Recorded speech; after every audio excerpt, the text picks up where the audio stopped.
I've got friends who are both Christian and Muslim, and I just... Okay, let me tell you something about Christianity. First of all, they believe that a man can be God. God can be like his creation. We reject that concept. We believe God is unlike his creation. So he's not a man, he's not a woman, he's not an idol, he's not a statue. And in itself, Islam is unique to all the other world religions.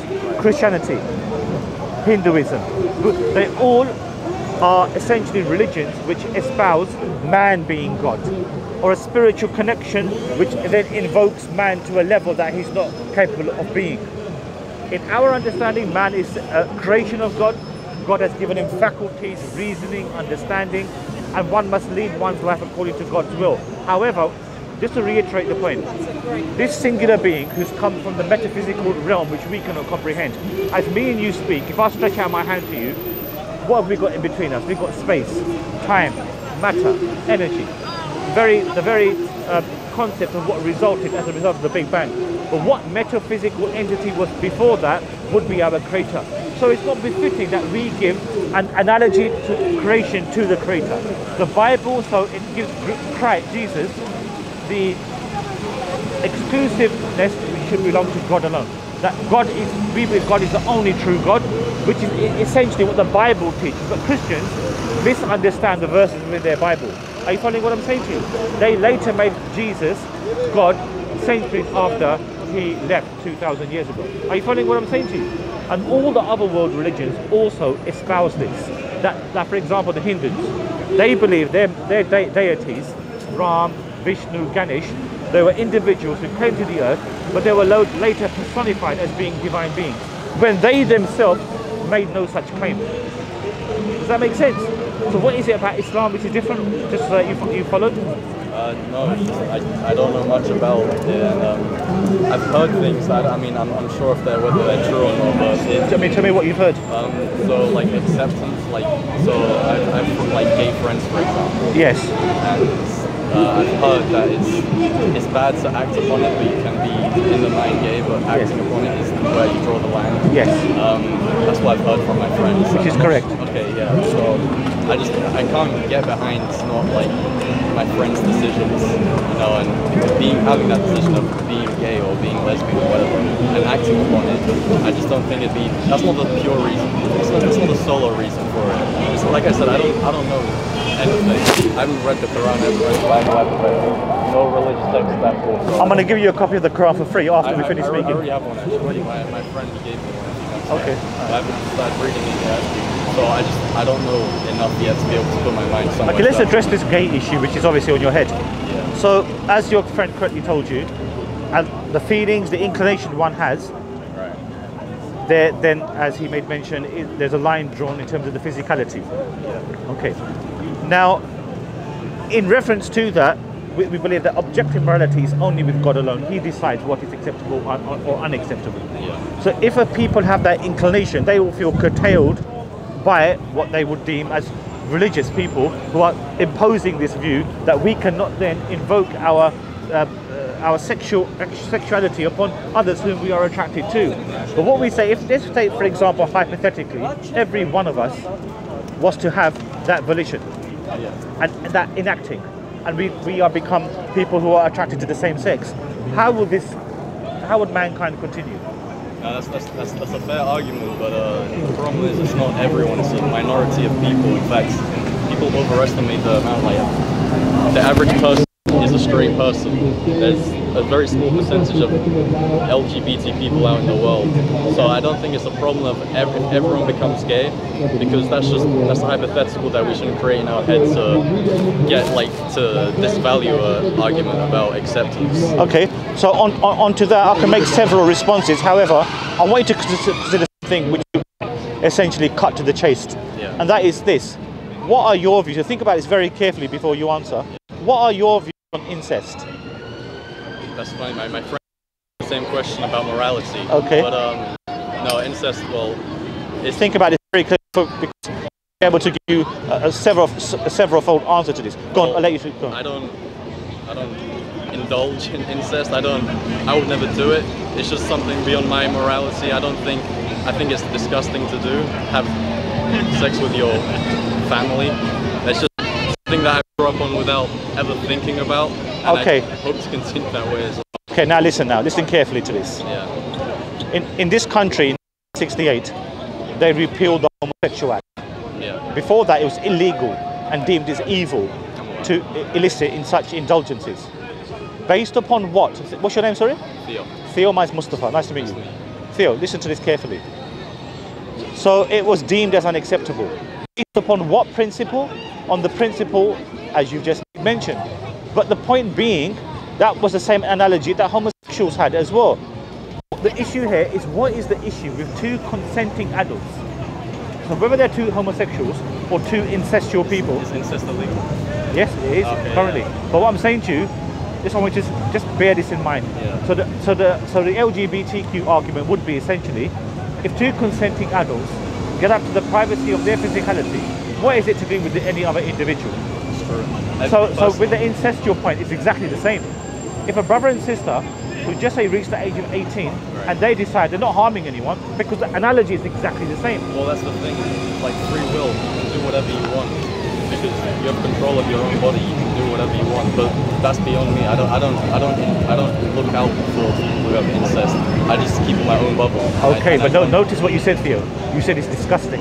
Oh yeah, I was disgusting to me, but that doesn't mean it's disgusting. So is homosexuality disgusting to you? Okay, now let's address the point again. You see, look, you hone in on what I'm trying to say. This is about like what we're trying to say essentially is that the argument that LGBT people derive is essentially that if we, as consenting adults, who are not harming anyone, it's none one's business what we get up to in terms of our sexuality. So the same analogy can be given to people who may become of an adult age, who would then invoke a lust for each other based upon the fact they love each other if they are a consenting brother and sister. The analogy is exactly the same. So you understand, the fact is that one can do so because one is not harming any other. That's the argument of the LGBT community. It's not my problem though. If two people are brother and sister and they want to do stuff, I don't think it's something I wouldn't do, and I think it's weird in my head. But to them, who knows what's going through someone else's head. Yeah, I think we just seem to be repeating ourselves again this year. Yes. So what I'm saying to you, essentially speaking, think about that. You see, so what we say is that God has a morality. There's a morality in which we do not go beyond. Okay, so if we're no, there are studies which show there are individuals who have issues in regards to burning things. It's like an intrinsic mental condition where they light matches and burn things. Are you aware of this? It sounds very odd, but that is the case. So this is like an endemically within there, intrinsically within them. But we know, for example, that would be unacceptable.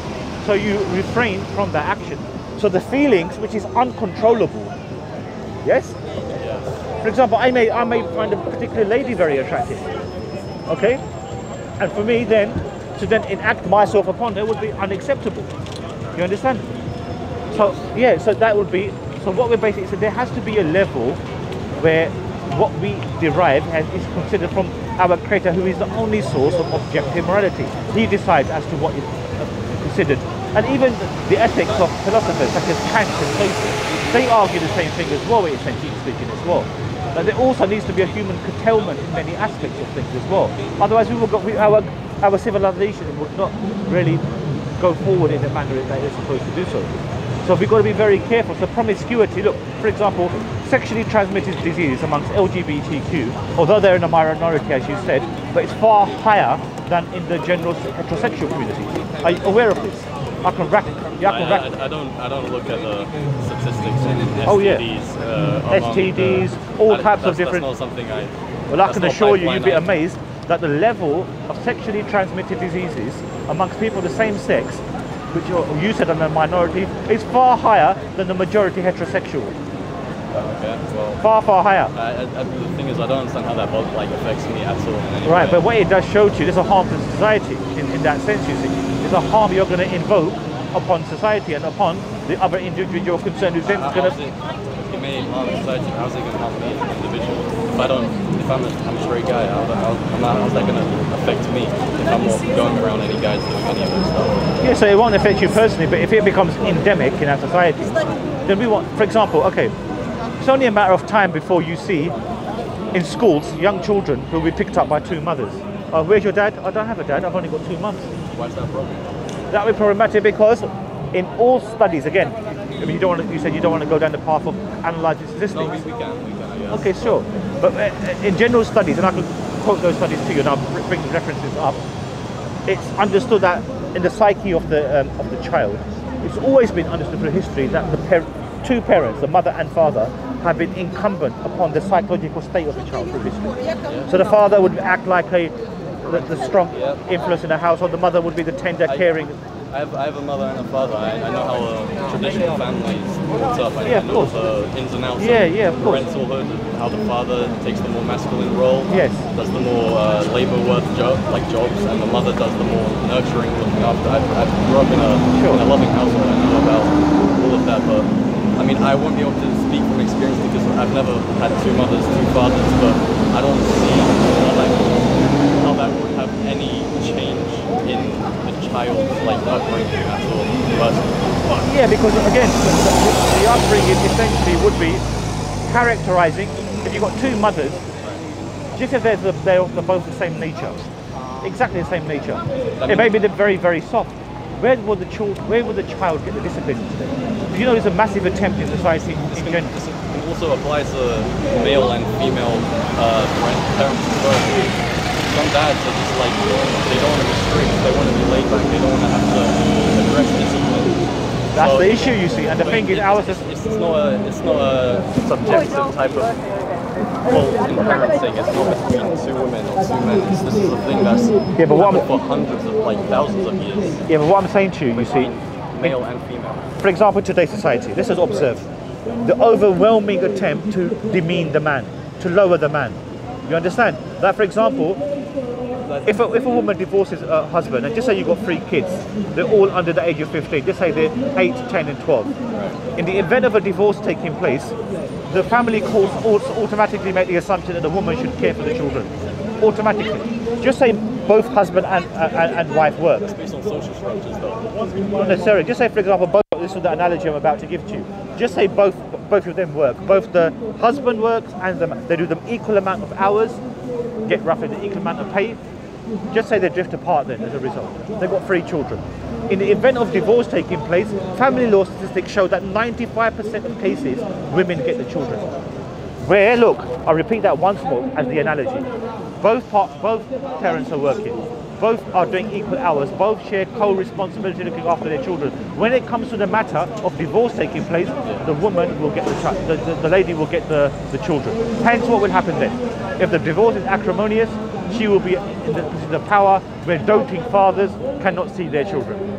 Yeah, it's become a massive problem in this country. That is a big problem. In fact, I experienced my parents left when I was a young age, so I know what it's like to see both sides. You know, I've been on both sides of this conflict. I don't want to victimize myself here, but I've been on both sides of it, so I know what it's like. Terrible. I've seen it firsthand. But when you empower one, which is in today's society the female, over the other, then the man, for example, these organisations such as Families Needs Fathers for Justice, craving to see their children, which they can't, because they've empowered the women to such an extent that the man now becomes redundant.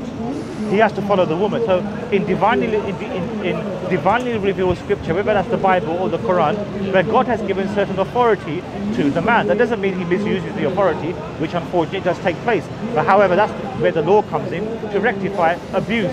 However, just note my very succinct point to you.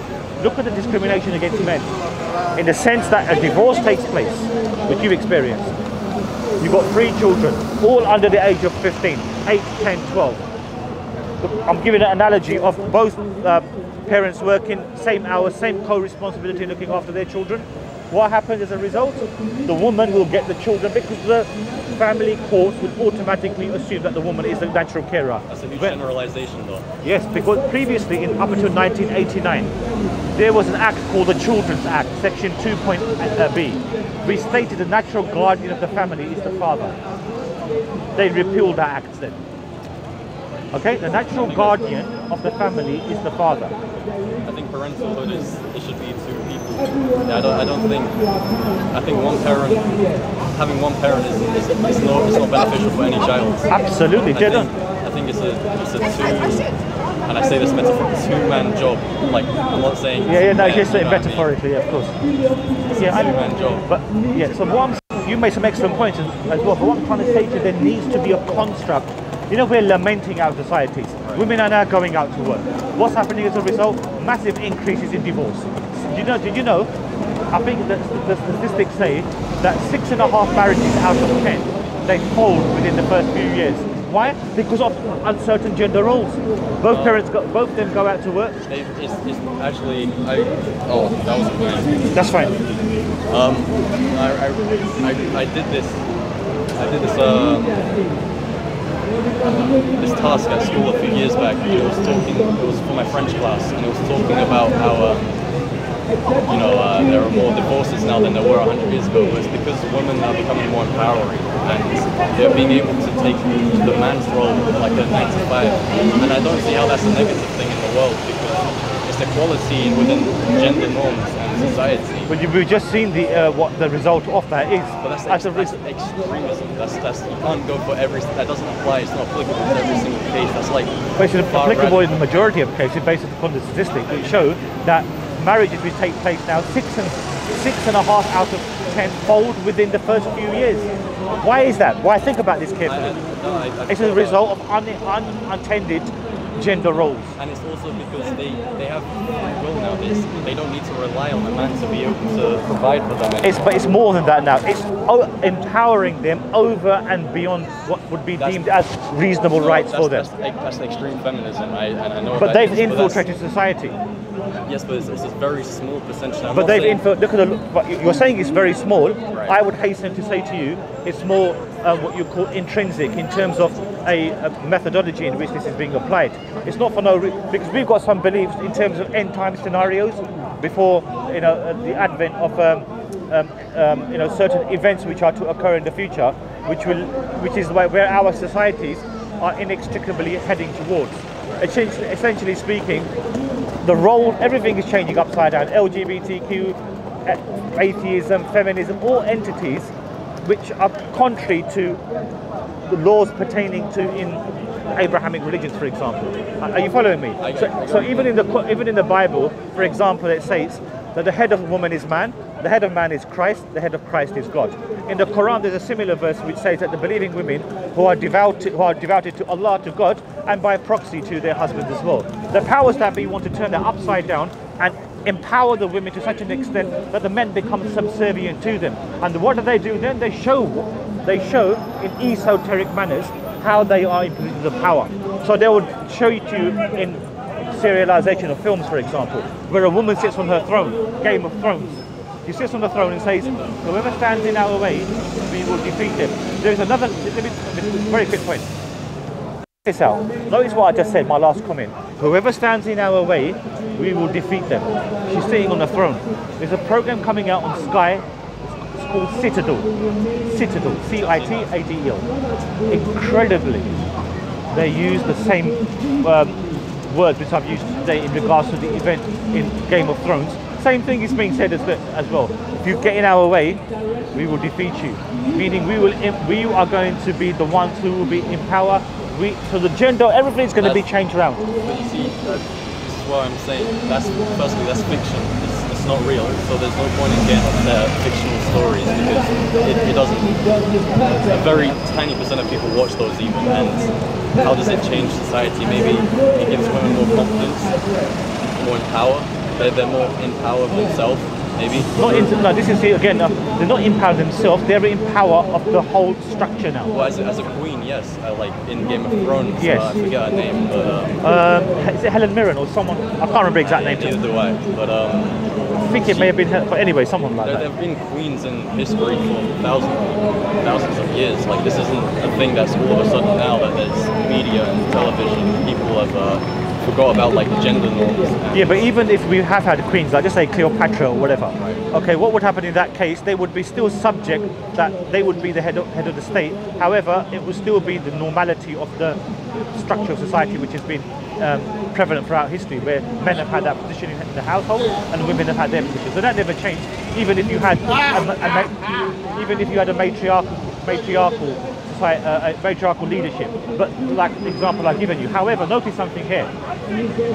This is what we believe. We believe with the conjunction of entities, which, so for example, God has given authority to man in these relationships.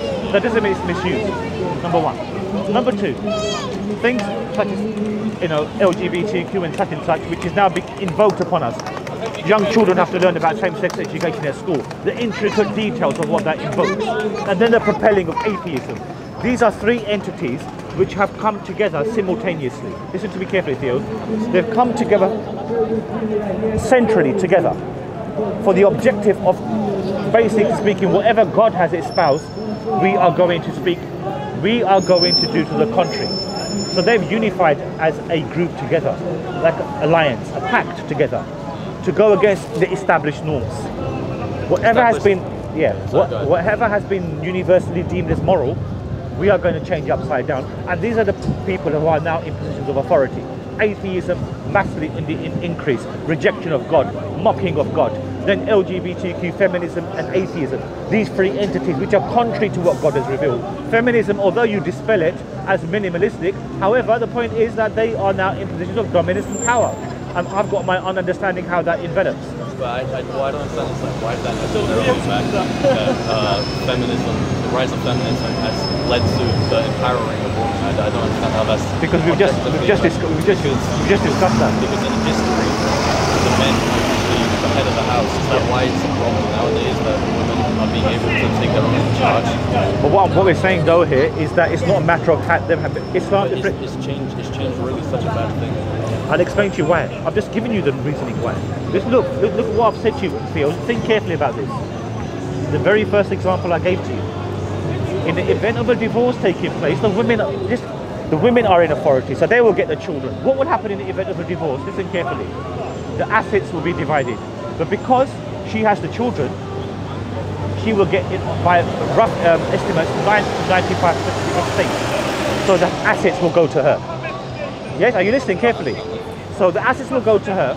So the man then is left with, if he's fortunate enough, to get visitation rights to see these children once or twice a month, if he's lucky.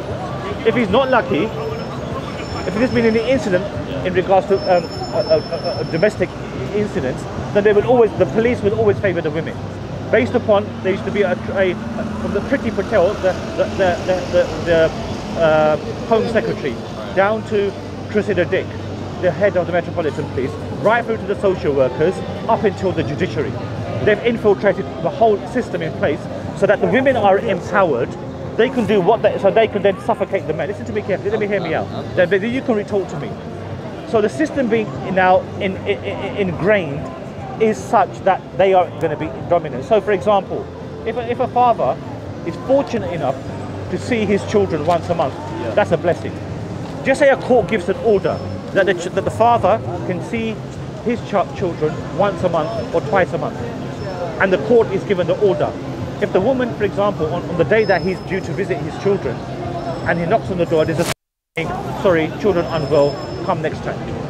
And then the father goes back complaining to the court, oh, my ex is not letting me see my children. And the court will say, okay, we'll speak to her. But they will not enforce it. They will send the police round, knocking on the door, madam, we've got a court order here, which states that the child can see them. But no, they don't enforce it. Are you following what I'm saying to you? Sure. So what happens then, the women then become bolstered. They think, you know what, and when divorces become acrimonious, they know they can stuff the man. So the man becomes, having lost everything, they're not seeing his children, he becomes like a beggar to them. Right. Does that make sense? This is what is happening today. I can understand it, but I can't comply with it. You know, when the men, for example, when they went into central London dressed as superhuman, in superhuman kits like Spider-Man or Superman, standing on top of buildings, why do you think they go to that extent for? But later they're deemed as extremists by the media in general. But because they are so desperate, because the system is so much against them, at every single juncture, they're propelling the women and trying to stuff the man. And hence what happens, because they don't have their rights invoked, everywhere there is some sort of blockage to them due to these powers that be who are deliberately trying to crush the man. Are you following what I'm saying to you, Theo? And this is why these organised, this is why fathers can't see their children. And imagine the desperation on their faces. So many cases of men, committing suicide, which is exactly what they want. There are organisations today, women's organisations, on YouTube and on social media, openly declaring, "Let's kill men." Yeah, are you aware of that, Theo? Yeah. Are you aware? But no action is ever taken against them. No, because they're dumb threats. I mean, I understand what you're saying about divorces and about how the father figure in the household is looked down upon in they're a man, that's what you're saying. Yes. But the kill all men thing, that's something I've grown up with, hearing people say kill all men, because I'm only 18, so I'm pretty new, and people have been saying kill all men since I got internet access, but I've never seen a real person say in face kill all men. People who say this are chronically online, and they don't leave their house.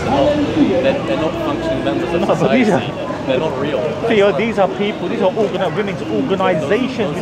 These are not. Yeah, but what? Very extreme. But listen to my point. See, I see you seem to be downplaying it. What I'm trying to tell you, but Theo, listen to what you just said. Yeah. You've essentially said these are just some sort of individuals who are totally alien to society, who have got no real grasp of things. I'm telling you, these are organisations which are propelling these types of ludicrous types of statements. Imagine, for example, the far right. If they're going to say, okay, we got to come to London and we got to sort out London because it's too cosmopolitan, immediately the service will be onto them. The authorities will be onto them. But when it comes to women making such statements, it doesn't matter. They're only saying it in jest. It's because you know what they're actually saying?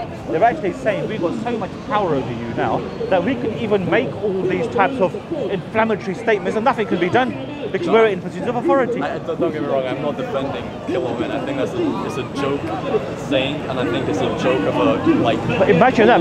Imagine you get people who then will enact that. But I've never met one. I mean, I'll take your word for it, but I've never met someone who said kill all men without either joking or without having not shouted. Okay, but no one's going to say, woohoo, let's go and I'll come up to Theo, okay, let's go and kill all men. I mean, no one's going to say, but the organisations which you've already accepted are already there. But what action is being taken against them? Nothing. Zilch. So the point being, this is just a little indicator for you. Now, I'm not standing here to say, listen, men have not been the protagonists from domestic violence. Certainly, women have had very tough time. I'm not disputing that for 1 second. However, the rights which Islam gives them, for example, when the Prophet Muhammad, upon whom he came to the Arab pagan communities, they were burying their daughters alive. I repeat that again, Theo. They were burying their daughters alive. So he stood up to them. He stood up to them despite the fact that he was closely affiliated to them as being family members, but he then became their number one enemy, to which he then fought against them. So Islam gave women tremendous rights. And did you know, in this country, out of every 4 individuals, 3 who convert are women. 3 out of 4 who are converting to Islam are women, despite the fact that it's deemed as a religion which is oppressive to men. I can show you, when you finish today, you're going to check out a station called Sam Dawah, which is where this is being recorded. Okay? Sam Dawah. If you want to face it out. What is it on YouTube? It's on YouTube. It's got hundreds of thousands of subscribers as well. Okay, I'm on there as a frequently. Sam Dawah. SAM. And the second word is DAWAH. Okay? So I'm speaking to lots of people on there, Eastern European ladies in particularly, so much captivated by the religion. Yesterday I was in central London, a Dutch youngster became Muslim, like your age roughly, became Muslim. It's definitely something I've thought about a lot, but I need to know the path where to, I need to know the right path is why. May I ask which part of where you live? I live in Plaistow. Plaistow, okay, so you've got lots of Muslims around you. Yeah, my friend group is Muslim there. Fantastic. I've got a brother there who's actually from Plaistow as well. If you want to link up with him, share numbers, he can be as a source of help for you. And he's active in this field, if you want to. No, I've already got... You've already got lots of Muslim friends. I've got a great community of Muslim brothers who teach me and guide me on Islam. So I'll be fine for getting new contacts, but I've already got my friends who are... Super. The only reason why I suggested that is because he lives in Plaistow and he's very active in this field. You know what? And he's married to a revert Eastern European lady. Which if you watch these videos, it'll be amazing. But anyway, point, my friend, is listen carefully to what Islam is a natural way inclination towards our Creator. we're going to return to that Creator. We're going to be accountable for our actions. That's its fundament, and we lead a life according to that Creator's will. In today's society where we can do anything we want, the last thing we want to do is perhaps speak about something which would be deemed as, oh, backward or controversial. No, I think freedom of speech is very important, and you should be able to have your, like, anyone have their opinion. Yes, but it should also be curtailed to the extent that you do not then humiliate someone off of them. Yeah, humiliation is totally unacceptable. Or saying such inflammatory remarks which will go over and beyond. Do you understand? So that is where the line must be drawn, and the authorities know that, and they have to do something about it. You're right. I agree. Anyway, Theo, it's been a delight speaking to you. You've got the Quran. Please consider some of the things that I've said, and you know, we can have further discussions. We're here regularly 2 to 7 on Saturdays. all right. Delight speaking to you. Thank you. Do you want your face cut out? Keep it on out, man. Sam, watch it tonight. It'll be up pretty sure. I'll watch it. Take care.